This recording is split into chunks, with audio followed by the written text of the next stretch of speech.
வில்லாத்திக்குளம் பள்ளி மாணவி பாலியல் கொலை வழக்கில் கைதான தர்ம முனீஸ்வரன் என்பவர் பல்வேறு குற்ற வழக்குகளில் தொடர்புடையவர் என்பது தெரியவந்துள்ளது.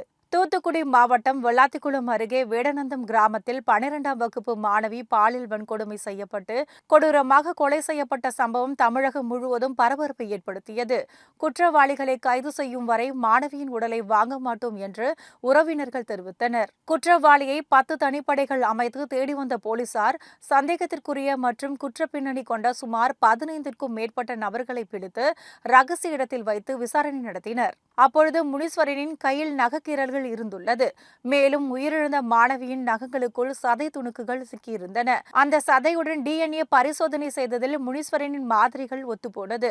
இதனைத் தொடர்ந்து முனீஸ்வரனை கைது செய்து காவல்துறையினர் தீவிரமாக விசாரித்தனர். கடந்த 2020ஆம் ஆண்டு தூத்துக்குடி எட்டயபுரம் அருகே 65 வயது பெண்ணை பாலியல் வன்கொடுமைக்கு உள்ளாக்கி கொலை செய்த வழக்கில் கைதான முனீஸ்வரனுக்கு கடந்த 2024ஆம் ஆண்டு ஆயுள் தண்டனை வழங்கப்பட்டது.